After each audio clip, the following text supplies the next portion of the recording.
Amados de Deus e queridos irmãos, estamos aqui para gravarmos mais uma série de vídeos.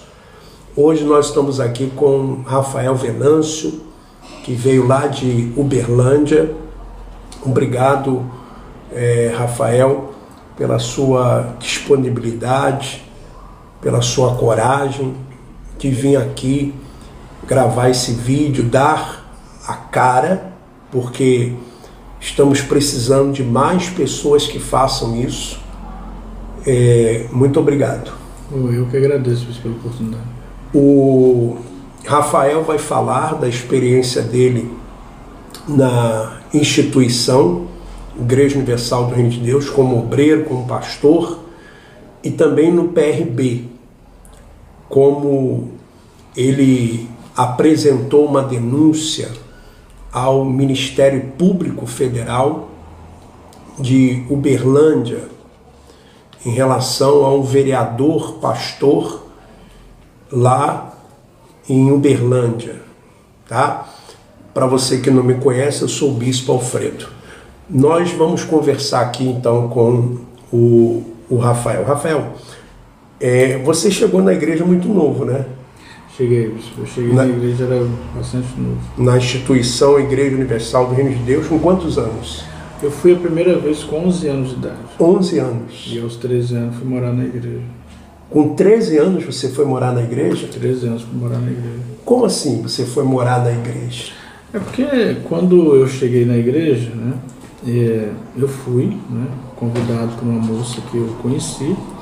Comecei a participar do grupo de jovens, os pastores começaram a conversar comigo, disseram que eu tinha condições de ser pastor, mas que para isso eu tinha que morar na igreja para participar do IBURG. Eu teria que entrar aí num curso de preparação para ser pastor. Eu gostei muito da ideia, né? Achei bastante interessante pelo que eles me falaram. Aí eu saí de casa e fui morar na igreja. Bom, para quem não sabe, IBURG quer dizer Instituto Bíblico Universal do Reino de Deus. Então, o IBURG, as pessoas pensam que o jovem vai chegar lá e vai estar no alojamento, recebendo ensino, estudando a Bíblia, sendo preparado para ser pastor. Mas o que foi ser IBURG para você? Isso para mim não foi uma experiência muito boa, né? Logo nos primeiros dias que eu estava morando na igreja, eu passei por algumas coisas que hoje eu vejo que realmente foram bastante traumáticas. Uma dessas situações é que o pastor um dia ficou pelado, era o pastor Charles, né? Ele era bastante gordo, né? Ele tirou a cueca, ficou sem roupa nenhuma e pegou a cueca e falou para mim, vai lavar minha cueca. Mandou eu lavar, tive que ir lá lavar. E isso era todos os dias. Todos os dias ele tirava a roupa íntima e mandava eu lavar. Isso era uma das situações.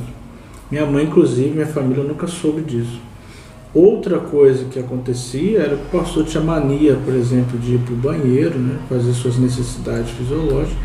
E eu tinha que ser obrigado a ficar lá com ele dentro do banheiro e ele dizendo que estava me provando, né? Isso para mim foi terrível. Além de ter apanhado, viu, bispo? O pastor auxiliar tinha mania de ficar brincando de lutinha, várias vezes eu fui agredido. Uma vez, inclusive, ele até me jogou uma faca porque eu cochilei durante o dia no salão. Ele mandava eu olhar o salão para ele dormir. Então, para ele dormir, eu tinha que ficar olhando o salão. Aí, como eu não dormia de noite, a gente tinha mania de ir por monte, né? A gente tinha mania de ficar quebrando aí imagem. Então, era uma coisa que nós, destruindo aí os trabalhos de feitiçaria, jogando sal no centro espírita, tudo isso a gente fazia porque era amando da igreja. Aí a gente chegava muito tarde na igreja e no outro dia ele mandava eu ficar no salão para ele dormir. Aí às vezes eu não conseguia, né? Quando eu ficava lá acordado, dormindo, ele vinha me agredir, uma vez jogou até uma faca no meio, quase que me machucou aquele dia. Então, IBURG, Instituto Bíblico Universal do Reino de Deus, era só no nome, porque chegando lá não tinha nada de ensino da Bíblia, de preparação, nada disso. Não, isso na verdade não. Pelo menos na minha época, a gente tinha passar por situações bem desagradáveis. Inclusive naquela época, né, você deve lembrar, isso já era pastor auxiliar, que teve aquela questão de mandar alimentos lá para o Nordeste. Eles nos mandaram para um depósito lá na Caetés. Nós ficamos 15 dias dentro daquele depósito, a gente não tomava banho, a gente não comia nada, só comia nesse miojo. E a gente passou por situação bastante desagradável. Eu lembro muito bem que a gente ficou ali dias após dias, inclusive teve alguns que até passaram mal. A gente passava era por isso, nosso negócio era trabalhar e fazer as coisas para a igreja, mas nós não éramos, não tinha aquela preocupação de ensinar a Bíblia, de orientar como ajudar as pessoas, como salvar as pessoas, na verdade não era isso. Bom, muitas pessoas pensam isso, que o jovem, né, vai aprender a Bíblia, que vai ter ali um almoço, um jantar, lanche, que vai realmente estar num instituto bíblico. Mas, na verdade, eles são usados, os jovens, para, pelo menos, colar envelope, tirar espinho de rosa, encher vidrinho de óleo, por exemplo, varrer a igreja, tomar conta da igreja, limpar a igreja, por exemplo, no sentido assim de fazer reformas às vezes, pintar a igreja, trabalhar na política. Eles são usados para isso. E eu tenho chamado a atenção do Ministério Público do Trabalho, não sei, o Ministério Público da Infância e Juventude, para a situação desses jovens na instituição.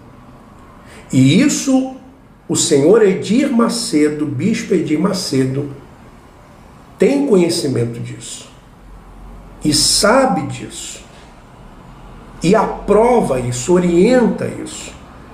Então, com 13 anos, você já estava morando na igreja. Exato. E aí, você se torna pastor com quantos anos?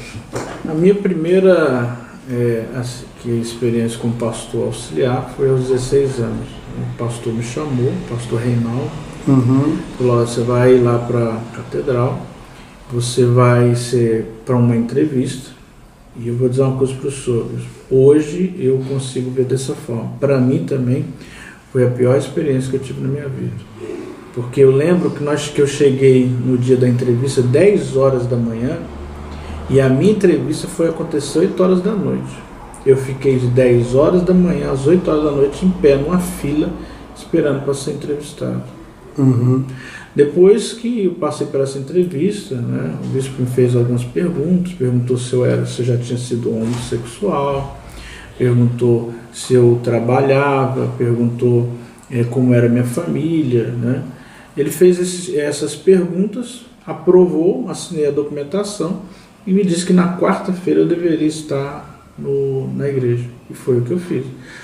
Aí me mandaram para um alojamento, né, lá na Tibiras. Esse alojamento nós éramos de 35 jovens. E lá nesse alojamento nós comíamos só sopa. Todo dia era sopa, né. A gente tinha um ferro só de passar roupa. E dormíamos às vezes de 2 ou 3 jovens no mesmo colchão. Então essa era a nossa vida. Bom, então isso, você pai, você mãe, você que tem um filho querendo se tornar pastor dessa instituição, o seu filho ele vai abandonar os estudos, porque o pastor, embora os advogados da instituição dizem que o pastor tem direito a férias, que o pastor pode ter a opção de trabalhar em outro lugar, isso não existe. Você como pastor, você podia estudar? Não, de forma alguma. Você podia ter, por exemplo, um outro trabalho? Não, senhor. Não tem isso, não existe isso na instituição.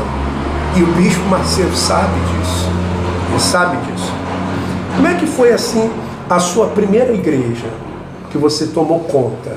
A primeira igreja que eu tomei conta, Bispo, foi lá em Uberaba, né? Na época eu tinha uma expectativa, né, de tomar conta de igreja. Esse é o sonho de todo pastor auxiliar. E quando eu assumi a primeira igreja, eu, graças a Deus pelo trabalho que eu fazia, né, que era evangelizar, minha igreja até que enchia, né? Mas infelizmente eu ouvia muito regional falar comigo: olha, rapaz, você não está crescendo lá, sua igreja não está arrebentando. Pastor Oliveira, na época, ele falava que a minha igreja não crescia, que a minha igreja não arrebentava. E eu não entendi aquilo. Tanto é que mesmo a igreja cheia, eu perdi a igreja. Quer dizer, você não entendia esse linguajar, tem que arrebentar. Exato. Eu não entendi. A primeira igreja, eu era auxiliar, ainda não entendi o que ele queria dizer.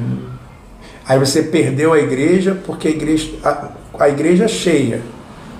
Hoje você entende que ela estava cheia, mas ela não estava dando o resultado financeiro que se exigia. Exato. Inclusive eu conversando com alguns pastores, né, quando eu perdi a igreja, eu fui entender isso. Falei: mas vem cá, eu não estou entendendo por que eu perdi a igreja.